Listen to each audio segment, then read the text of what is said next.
Now look, Walter. A guy takes out an accident policy that's worth $100,000 if he's killed on the train.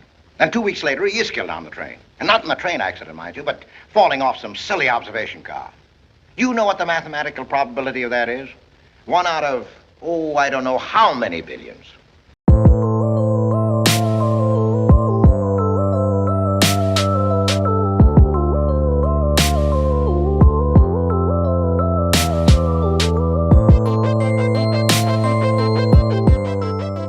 Double Indemnity is a film noir that came out in 1944 that's written and directed by Billy Wilder. So Double Indemnity is a $50 Patreon request. It comes from Mitchie. For those who have been following this channel, you guys know that Mitchie is no other than my friend from a land down under. And he's been recommending a lot of Billy Wilder films. His last request was actually Some Like It Hot, which was a film that I absolutely adored. And so far, I've only seen 3 Billy Wilder films: The Apartment, Some Like It Hot, and now Double Indemnity. And now after watching Double Indemnity, I gotta say, every single Billy Wilder film that I've seen so far is absolutely fantastic. I mean, it's incredibly impressive stuff from pretty much every single phase of filmmaking. And when it comes to Double Indemnity, I believe this is actually the first classic film noir that I've ever seen, because I'm pretty sure all the other noir films I've seen have been neo-noir films. I'm not sure if Godard's Alphaville constitutes as a classic film noir or a neo-noir. I'm not sure, but either way, if Double Indemnity is any example of how great the film noir genre can be, I'm all on board for it. This film had me hooked from start to finish. Even with the opening credit sequence, I knew as I was watching the opening credit sequence that I was more than likely going to be watching a pretty damn great film. And I mean, it's really simple. It's basically just a silhouette figure of someone on crutches walking towards the camera, but it's really beautifully captured, and it also foreshadows a crucial and incredibly suspenseful moment that happens within the meat of this film. There's an aspect of this film that I not only expected, but was a bit skeptical about, and that's the voiceover narration. And I expected it because that's something that I've seen from every single neo-noir film, and that's something that can really drag the film down for me. And here with Double Indemnity, I think it actually works really well. And that's for a number of reasons, but I think one of the main ones being that basically all the narration that you hear throughout this entire film is through a phone call confession from the main character. And he's confessing to basically his best friend. And I think it just makes it to where the presentation is more interesting and more creative. And it's also through this confession that you genuinely feel like as the film progresses, you're getting a greater sense of this character. And it doesn't just feel like the dialogue is there just so the audience can understand some information about the plot and the characters of the film. Even though it is there to kind of get the audience up to speed on what's going on, it doesn't feel like it's only there for that. And I also think it's an incredibly bold artistic choice from the filmmaker, because right from the get-go, the audience knows the main character's fate. There's no mystery surrounding the fact that whether or not this main character is going to get caught or if he's going to get away with it.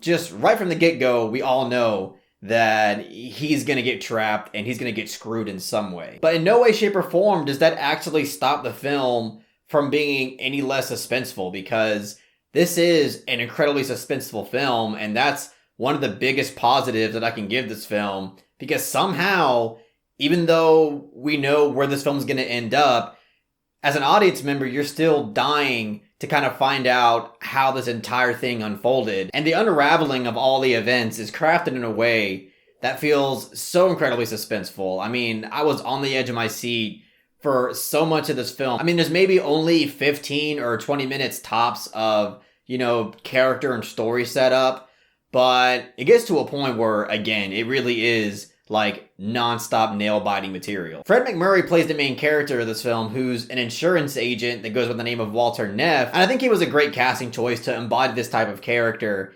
that's basically just this charming, manly man kind of person that has a weakness for beautiful women, but I mean, who doesn't, right? And I just love the lines that are written for him and how he delivers them. I'll do anything for you, baby. But if we're going to do it right, it's got to be perfect. It's got to be straight down the line. It's that sharp and quick-witted type of dialogue that actually normally would bother me, but I feel like in this film, it's delivered and written really well. Barbara Stanwyck plays Phyllis in this film, and she's basically the one that is responsible for all the conflict that happens in this film, but I loved her character. She is my favorite character in this film. Talk about a strong female role, because her character in this film is so powerful, but also clever and really light on her feet. And she's not prone to making mistakes. She's, very detail oriented. And, is essentially a femme fatale character, and honestly one of the better femme fatale characters that I've ever seen on screen. And considering the fact that this is a film that came out in 1944, that's pretty impressive. I mean, in a lot of ways, she's actually, her character is way ahead of its time. I could see her character, and really this film in general, being incredibly influential to a lot of films that came after. And yeah, even though she's incredibly despicable and really damn manipulative, you can't help but just admire the way that she is embodying this character on screen, and just overall appreciate the amount of evil geniuses behind her character. Edward G. Robinson also plays the character Barton Keyes in this film, and he's also fantastic here. His character is really compelling and really interesting, and it's the amount of trust that he puts in Fred MacMurray's character is kind of tragic in a way, because the trust that he gives him is essentially the only missing piece that he's not getting. Because other than that, he's basically an incredible fraud investigator. And all around, I really love the writing of his character, and I loved how the film incorporated this concept in regards to his character of him having a little man inside him. And that little man is basically just symbolic as a combination of him having a gut feeling, or the logic part of his brain that is telling him that something is not right with the mainstream narrative of a claim. It's basically an itch that he's unable to scratch. And I just thought that made his character even more compelling and more interesting. But yeah, I really love this film. I thought it was consistently engaging, incredibly suspenseful. I thought the characters were interesting. And I haven't brought this up yet, but even the direction is really good. The camera work and the lighting were two things that really stuck out to me in terms of the direction, because you can tell that there are many moments where the lighting is not only there to enhance an atmosphere and mood, but it's also there to embody the current context of the film, whether it's in regards to its theme or the character situations. The lighting plays a huge part into conveying and expressing, the themes and the emotions of this film. So yeah, this film's fantastic. I really loved it. So I'm going to give Double Indemnity a soft 9 out of 10. This is also a film that's on the Criterion Collection, and I've been seeing a lot of fantastic films lately that are on the Criterion Collection, so this Criterion season, I don't know if I'm really going to have any room for blind buys. But anyways, that's all I got to say about Double Indemnity. If you really enjoyed this review, please give it a thumbs up and share it amongst your friends. And don't forget to subscribe to the channel to be updated on more film-related content.